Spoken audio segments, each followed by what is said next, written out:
In today's cannabis news, lawmakers in several Latin American countries are making a push for legalization. Leafly has appointed a new CEO, and Democratic presidential hopeful Joe Biden's stance on cannabis is drawing criticism from within his own party. It's Wednesday, August 19th, and this is your TRICHOMES Morning Buzz. Broadcasting live from the TRICHOMES.com studios in Southern California, it's time for your Morning Buzz. We bring you late-breaking news that keeps you up to date with what's happening in the cannabis industry. First today, can cannabis be enough to bring the economies back to life in Latin American countries affected by the pandemic? According to Cannabiswire, the coronavirus is leaving unprecedented economic damage in its wake all around the world, but the effects could potentially be particularly devastating in Latin America. Latin America's economy is projected to contract by 7.2% this year, according to a June report from the World Bank, a drop caused by COVID-19 and the consequent negative impact on employment, the fall in international oil prices, the strong impact on travel and tourism, and the already precarious social conditions of a large part of the population, among other factors. Can anything mitigate the damage? Lawmakers in Colombia, Mexico, and Paraguay, the main producers of cannabis in the region, have an idea. They are calling for their countries to bet on cannabis legalization, which, they say, would provide additional employment and economic growth, as well as exports, and could improve the welfare of their populations. Former Senator Juan Manuel Galán, the author of Colombia's medical cannabis law and a promoter of drug policy reform, told Cannabiswire that cannabis can help by providing jobs for people in industries that have been hit by the pandemic, including oil. I would believe that the oil industry will take time to recover, which means many industries in Colombia will have to readjust, Galán says. This means the medical cannabis sector becomes more important than ever. The industry, he adds, could also supply tax revenues to compensate for the lack of income via oil exports.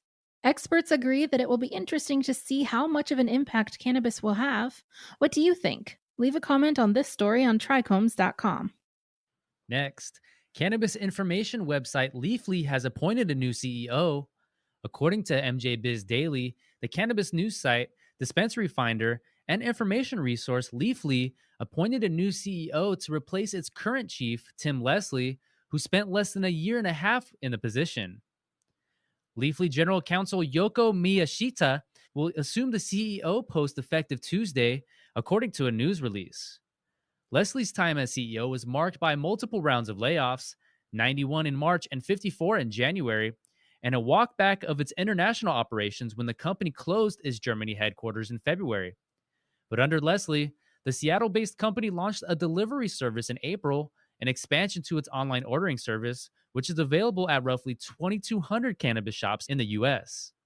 Miyashita, who was hired as general counsel at Leafly just last year, will become at least the third CEO in 3 years for the company.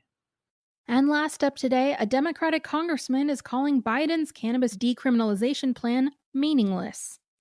According to Marijuana Moment, a chief advocate for cannabis reform in Congress said in a recent interview that Democratic presidential nominee Joe Biden's proposal to decriminalize cannabis is, quote, essentially meaningless at a time when a bipartisan majority of Americans support full legalization. Representative Earl Blumenauer of Oregon was asked about Biden's cannabis platform during an interview with an executive of cannabis company Canopy Growth Corporation. He said that he's been actively discussing the issue with the campaign, and Biden is evolving despite his ongoing opposition to legalization, but he, quote, needs to embrace it. In the meantime, the former vice president's pledge to simply decriminalize cannabis at the federal level doesn't go far enough, the congressman said. It is demanded by the American public. It is no longer controversial, Blumenauer, who is co-chair of the Congressional Cannabis Caucus, said of legalization. For the campaign to talk about decriminalization is essentially meaningless. Your grandmother is for decriminalization, he said. Over 2/3 of the American public supports full legalization. A majority of Republicans support full legalization. An overwhelming majority of young people, he went on to say. I think that's where we're going. I'm optimistic that before the election we'll get a better statement, but ultimately what's going to matter is what we do in Congress, and we are poised, maybe even this Congress, to fully legalize, but certainly in the next Congress. And that was today's Buzz. Thanks for listening. For more cannabis news and insights from industry professionals and a place to discuss these stories and others, visit TRICHOMES.com. And don't forget to subscribe to the podcast and leave a review. You can also keep up with Trichomes on all social media platforms and the Trichomes YouTube channel. For Trichomes.com, I'm Allison Ben-Yehuda. And my name is David Fortin. Take care, and we'll see you again tomorrow.